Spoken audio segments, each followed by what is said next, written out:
L'invité de la matinale. KTO Radio. Bonjour à tous. Le Conseil d'État a désavoué l'Agence de la biomédecine pour violation de l'interdit du transgénique. C'est une décision qui a été publiée, rendue le 29 novembre dernier. C'est l'aboutissement d'une bataille juridique engagée en 2016 par la Fondation Jérôme Lejeune, qui est engagée pour la défense de la vie à la suite du professeur Lejeune, co-découvreur, on le sait bien, de la trisomie 21. La défense de la vie, c'est l'une des 3 missions de la Fondation, avec la recherche et le soin aux personnes atteintes de déficiences intellectuelles d'origine génétique. Nous sommes avec Lucie Pachery. Bonjour.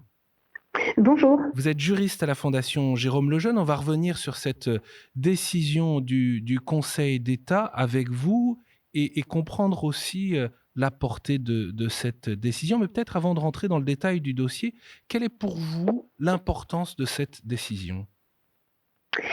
Alors, cette décision est extrêmement importante et la Fondation Jérôme Lejeune se réjouit de cette victoire qui a été prononcée par le Conseil d'État, puisque le Conseil d'État lui a donné raison dans son rôle de veille et de garant de protection de l'embryon humain, puisque la Fondation Jérôme Lejeune, en tant que fondation scientifique qui finance des recherches préservant l'intégrité des embryons humains, veille depuis 15 ans, a un rôle de veille depuis 15 ans des autorisations de recherche sur l'embryon humain délivrées par l'Agence de la biomédecine. Et depuis 15 ans, elle soumet au juge administratif les autorisations de recherche qui sont autorisées, et dont elle voit qu'elle porte des défaillances, qu'elle ne respecte pas les conditions légales, conditions qui sont déjà transgressives, puisque la loi autorise la recherche sur l'embryon humain depuis 2013 et la permet de toute façon depuis 2004.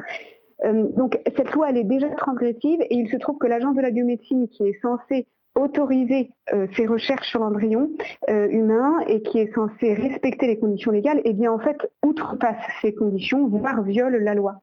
Et donc la Fondation Jérôme Lejeune a engagé depuis 15 ans des actions pour préserver l'embryon humain d'autorisations qui outrepassent la loi et qui sont illégales.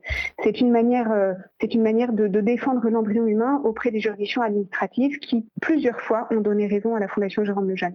Merci pour ce rappel de contexte général. Je voudrais qu'on en vienne aux éléments de procédure précisément concernant cette affaire qui débute pour vous en 2016. Vous contestez une décision de l'Agence de biomédecine. Pourquoi ?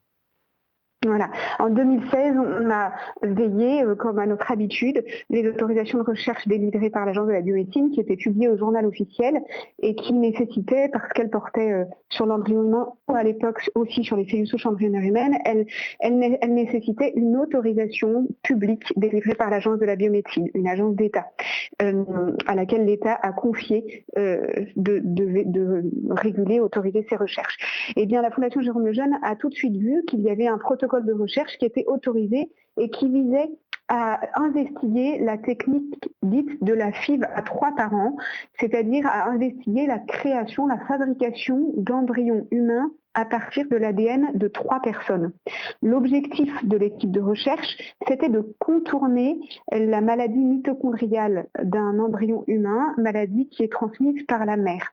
Je rappelle simplement que l'embryon humain unicellulaire dispose de est issu de la fécondation des gamètes du père et de la mère et dispose, une fois fécondé, d'un noyau dans lequel est l'ADN nucléaire, qui est quasiment la grande majorité du patrimoine génétique de l'embryon, mais aussi d'un cytoplasme qui entoure le noyau et dans lequel on trouve des mitochondries, c'est-à-dire des petits organismes qui permettent aux cellules de l'organisme de vivre, d'être énergisées, de respirer, en tout cas de permettre la vie de la cellule. Et donc, les mitochondries sont transmises par la mère. Quand la mère a une maladie mitochondriale qui est héréditaire, l'embryon humain en est atteint aussi et ça provoque une pathologie grave pour l'embryon, l'enfant à naître. Et pourquoi ce programme de recherche sortait du cadre légal selon votre lecture à l'époque, en 2016, ce qui a été confirmé par le Conseil d'État ?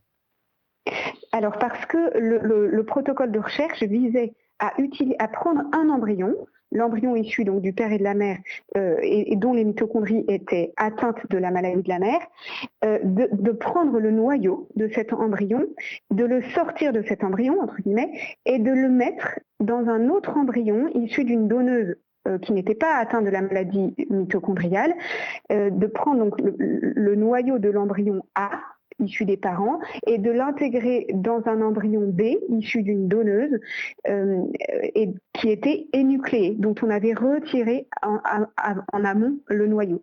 Ce qui fait qu'il y avait une création d'un embryon qui était composé du noyau du premier embryon et du cytoplasme, et donc des mitochondries, du deuxième embryon issu d'une donneuse. Ce Donc qui au fait fond, que il y avait un l'embryon... mélange du patrimoine génétique de 3 personnes.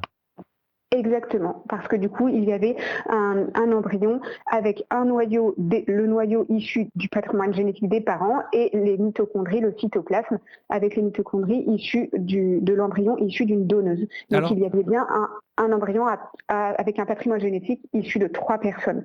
Et en fait, qu'est-ce que ça signifie? Ça signifie qu'il y a eu un bricolage d'embryons humains avec un matériau exogène issu d'une donneuse, et que ce bricolage constitue un embryon transgénique, un embryon créé à partir de matériaux exogènes. Or, le transgénisme, la création d'embryons transgéniques était à l'époque, dans la loi de 2013, depuis la loi de 2011, était interdit de manière absolue dans la loi. En décembre 2021, la Cour administrative de Versailles donne raison à la Fondation Le Jeune. En 2022, l'Agence de biomédecine et l'Assistance publique Hôpitaux de Paris forment un pourvoi en cassation devant le Conseil d'État, qui donc vous a confirmé la décision de la Cour administrative de Versailles et vous a donné raison. Qu'est-ce qui est le plus marquant pour vous ? Alors, la chose la plus marquante, d'abord, c'est que les juridictions administratives ont confirmé l'expertise juridique et scientifique de la Fondation Jérôme Lejeune, et ont confirmé le fait que intégrer un cytoplasme exogène à un embryon humain relevait bien du transgénique, c'est-à-dire qu'il y avait bien l'intégration d'un matériau exogène dans un embryon humain et que c'était du transgénisme. C'est une approche scientifique et juridique de la Fondation qui a été confirmée contre l'avis de l'Agence de la biomédecine et de la PHP, qui essayait de se défendre en considérant qu'il y avait juste juxtaposition de 2 embryons et que ça ne relevait pas du transgénisme. Donc ça, c'est la première chose. L'approche, l'expertise juridique et scientifique de la Fondation a été validée par le Conseil d'État. Et cela montre que la Fondation est la seule qui peut avoir une sorte de contre-pouvoir de l'Agence de la biomédecine, et la seule à pointer du doigt qu'il y a une défaillance dans le contrôle de l'Agence de la biomédecine. Vous voulez dire Ça, c'est la première chose. Vous voulez dire au fond que l'Agence de la biomédecine a failli dans son rôle d'autorisation et de contrôle de la conformité légale et éthique des programmes de recherche ? Oui, tout à fait. Et c'est pas la première fois qu'on le voit. Et nous ne sommes même pas les seuls. Nous ne sommes pas les seuls non plus à le dire. Alors, ça n'est pas la première fois parce que il y a eu d'autres recours initiés par la Fondation Jérôme Lejeune, dans lesquels les juridictions administratives ont confirmé en effet que l'Agence de la biomédecine était contrevenue à la loi, avait violé la loi ou n'avait pas respecté les conditions légales. Je donne quelques exemples. L'Agence de la biomédecine, il y a quelques années, avait déjà failli dans son rôle de vérification du consentement des parents qui avaient donné l'embryon à la recherche et qui était utilisé dans un cadre de protocole de recherche, ou encore sur une absence de traçabilité des embryons humains qui n'avaient pas été correctement faite par l'Agence de la biomédecine, ou encore le fait que l'Agence de la biomédecine n'a pas priorisé une alternative, et notamment une alternative animale à l'utilisation d'embryons humains, alors qu'elle était dans l'obligation de le faire. À partir du moment où on peut faire une recherche autrement que sur l'embryon humain, eh bien on doit le faire. Et là à nouveau, et c'est une victoire entre guillemets d'envergure, parce que à nouveau les juridictions administratives voient que l'Agence de la biomédecine viole la loi et viole l'interdit de créer des embryons viole l'interdit de créer des embryons embryon transgénique pour la recherche. Alors Lucie Pachery, peut-être qu'un certain nombre de personnes qui nous écoutent sont un peu perdues sur le détail des manipulations que vous avez décrit. Mais au fond, est-ce que cette décision va à l'encontre de la recherche et de l'intérêt des malades? Alors, je suis d'accord avec vous. En fait, le domaine de la recherche sur l'embryon humain et ce que je viens de décrire peut paraître extrêmement technique. Et donc, c'est un domaine qui est laissé aux chercheurs, qui est laissé aux scientifiques. Et que c'est un domaine, du coup, que l'on considère réservé à des experts. Or, il faut bien comprendre que la recherche sur l'embryon humain est un sujet en fait qui nous concerne tous et qui est un sujet sociétal parce qu'elle concerne la plus jeune forme de l'être humain, la plus jeune forme l'embryon humain qui appartient à notre espèce humaine. On parle de l'espèce humaine en réalité. Or, les recherches sur l'embryon humain ont cette conséquence que l'embryon humain qui est utilisé dans la recherche est détruit. À partir du moment où on fait des recherches sur l'embryon humain est détruit. Donc ça pose question de la considération que l'on a pour l'embryon humain et plus largement de la considération qu'on a pour notre espèce, pour notre propre espèce.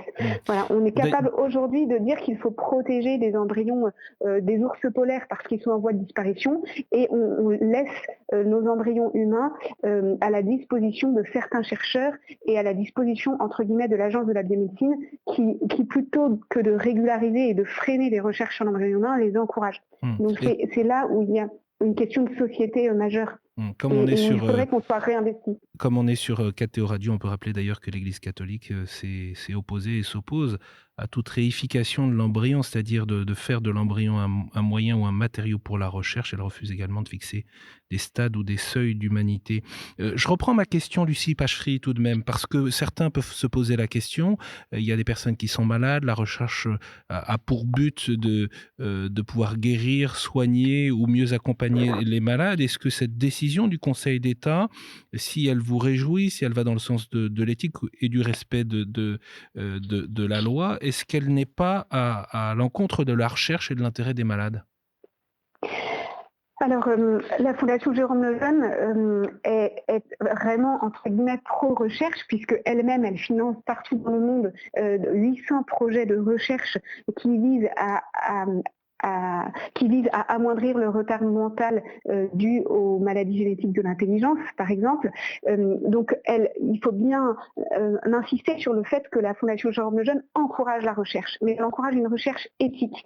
Et ça n'est pas antinomique. On peut faire de la recherche éthique et avoir des résultats. On n'est pas obligé d'avoir une recherche transgressive, d'utiliser l'embryon humain pour obtenir des résultats pour les malades. Et c'est d'autant plus important ce que je dis, que cela fait 30 ans qu'on fait des recherches sur l'embryon humain dans le monde, ou des recherches sur les cellules souches embryonnaires humaines, qui sont aussi des recherches qui nécessitent de détruire un embryon humain pour obtenir ces cellules souches embryonnaires humaines et ensuite faire des recherches dessus. Ça fait 30 ans donc on fait des recherches dans le monde sur l'embryon humain ou ses cellules souches et qu'on nous promet qu'on va guérir des malades, qu'on va permettre d'obtenir des thérapies cellulaires, de greffer des cellules de peau pour les grands brûlés, de guérir de la dégénérescence maculaire liée à l'âge, par exemple. Et cela fait 30 ans qu'il n'y a pas de résultats positifs au sens où il n'y a pas de thérapie effective existante qui permette de traiter des malades à partir d'embryons humains ou de cellules souches embryonnaires humaines. Donc d'une part, il faut bien rappeler que la fin ne justifie pas les moyens.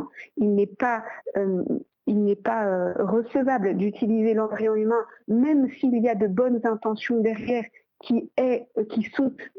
que l'on veut guérir des pathologies. Ça, c'est la première chose. Mais en plus, l'histoire, entre guillemets, nous donne raison, puisque ça fait 30 ans qu'il n'y a pas de résultats effectifs, qu'il n'y a pas de thérapie effective sur la base de recherche sur l'embryon humain ou de cellules souches embryonnaires humaines. Donc il y a eu beaucoup d'effets d'annonce, mais au final, on se rend compte qu'il y a des chercheurs qui se sont spécialisés dans ce domaine, entre guillemets, et qui ont cherché à faire des essais d'annonce et à valoriser leur recherche fondamentale, mais qu'il n'y a pas de résultats. Et que finalement, ces chercheurs finissent par utiliser l'embryon humain et ses cellules souches particulièrement pour deux choses. La thérapie cellulaire, elle n'a pas abouti pour l'instant, mais ce qu'ils cherchent maintenant, c'est à améliorer les techniques de PMA, de procréation médicalement assistée, ou encore à disposer de cellules souches pour l'industrie pharmaceutique, pour tester des molécules sur les cellules souches embryonnaires humaines, tester la toxicité de molécules ou modéliser des pathologies. On entend, merci Lucie Pachery, votre appel à une recherche éthique, également ce travail de veille, y compris législatif, au carrefour du monde de la recherche et de la recherche pour venir en aide aux malades que joue la Fondation Jérôme Lejeune, dont vous êtes juriste. Merci beaucoup Lucie Pachery d'avoir été avec nous ce matin. Merci à vous. Bonne journée.